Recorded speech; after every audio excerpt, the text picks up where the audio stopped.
এখন আমার কাছে আর কোনো বিকল্প নেই।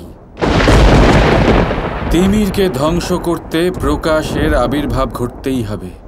এখন তিমিরাসুরের মায়ার বিনাশ করতে সুদর্শনকে আসতেই হবে, সুদর্শনকে আসতেই হবে, সুদর্শনকে আসতেই হবে।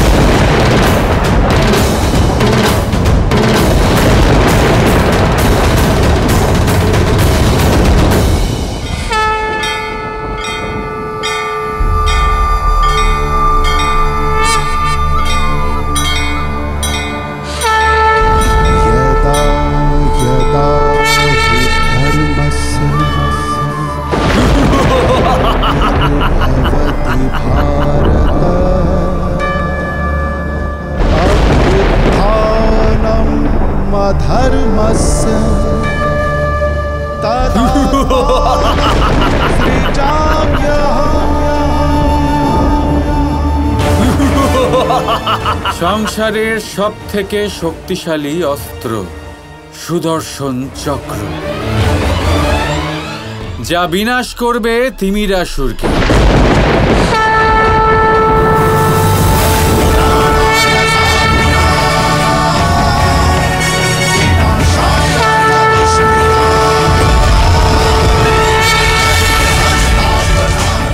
সুদর্শন চক্র,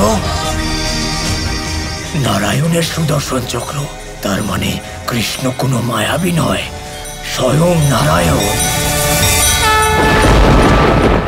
যার দর্শন অতি শুভ,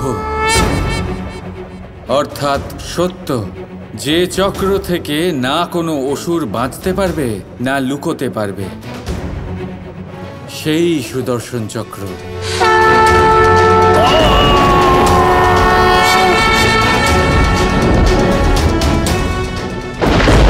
যে চক্র অসুরদের বিনাশ করে, সেই সুদর্শন চক্র। যে চক্র অন্ধকারকে ধ্বংস করে, সেই সুদর্শন চক্র।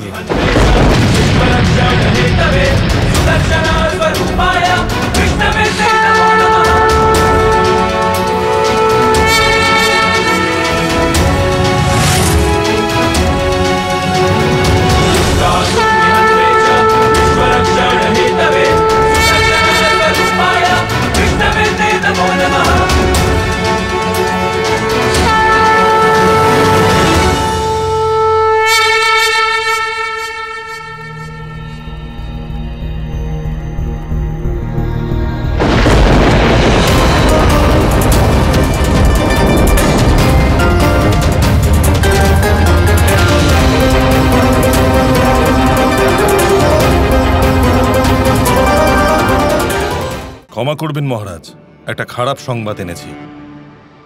কৃষ্ণ এই তিমিরাসুরকেও মেরে ফেলেছে।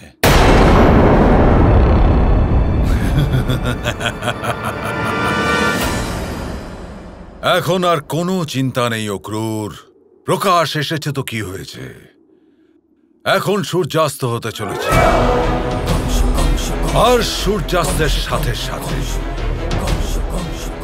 ওই কৃষ্ণের জীবনেরও অস্ত হয়ে যাবে, শেষ হয়ে যাবে ও। ব্যাস কিছুক্ষণ আর এই প্রেম বৃক্ষ থেকে সমস্ত পাতা ঝরে যাবে।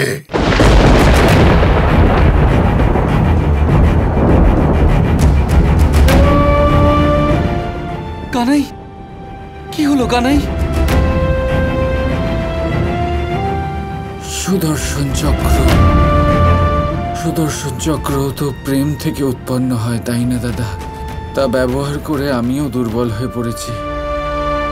এবার রাধাকে নিজের অন্তরের প্রেম জাগ্রত করতেই হবে।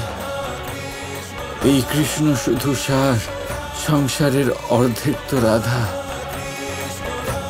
আধার ছাড়া সার কিছুই নয় দাদা। প্রেম ছাড়া এই সংসার কিছুই নয়।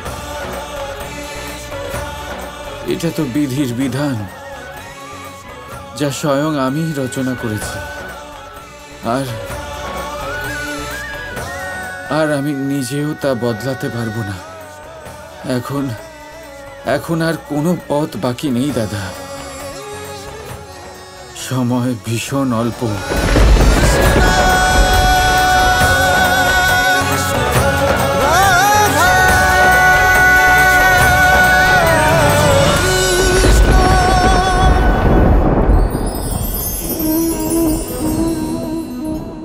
ঈশ্বর, যখনই আমরা ঈশ্বরকে স্মরণ করি, তার কাছে আমরা প্রার্থনা করি আমরা যেন সদা সুস্থ থাকি, এই সংকট থেকে, এই বিপদ থেকে আমরা যেন দূরে থাকি।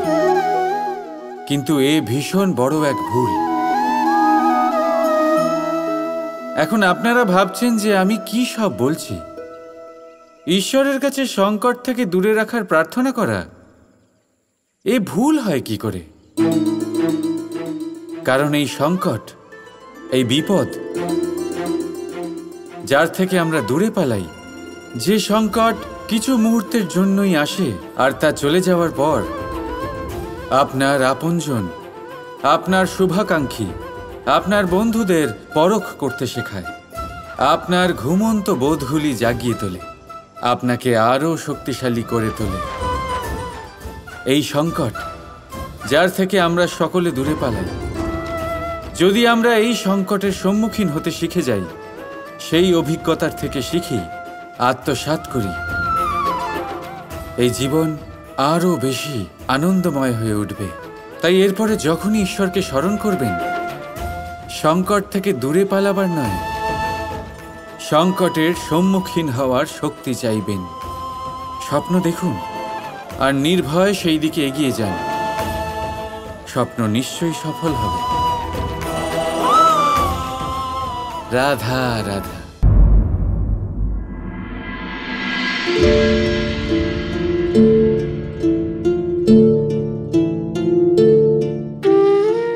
এবারে এটা কেন লুকোচ্ছ কানে? মায়ের হৃদয় অত্যন্ত কোমল দাদা, উনি আমাকে এইভাবে দেখতে পারবেন না।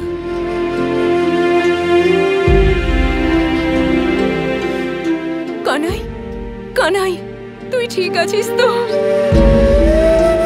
হ্যাঁ মা, আমি ঠিক আছি। আমাদেরকে এই অসুরের হাত থেকে কে বাঁচালো? ওই মাও পালিয়ে গেছে। পালিয়ে গেছে? কিন্তু কি করে? আসলে হয়েছে কি, যখন ওই অসুর আপনাদের নিয়ে পালালো, আমরা দুজনে ওকে তাড়া করলাম, আমাদের সাথে বাকি সবাই ছিল।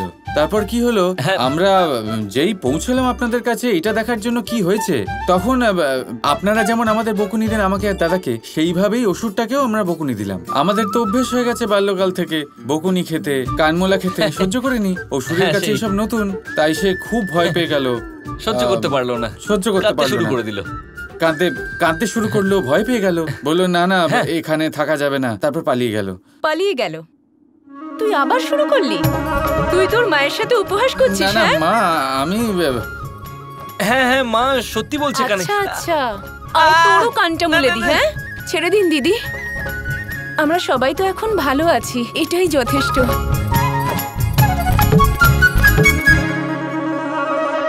কিন্তু আমার রাধা কোথায়?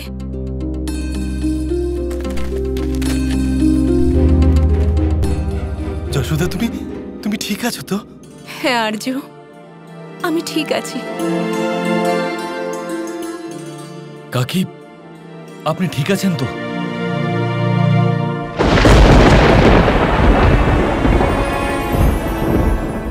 রাধার প্রেম হারিয়ে যাচ্ছে দাদা, নিষ্প্রাণ হয়ে পড়ছে।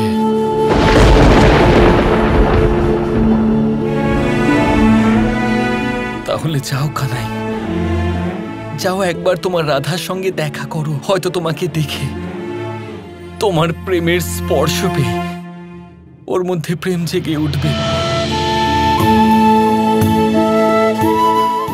সূর্যাস্ত হতে চলেছে কানাই, আর আমাদের কাছে খুব বেশি সময় নেই, কারণ এখন শুধু তুমি কিছু করতে পারো। Krishna Krishna Krishna Krishna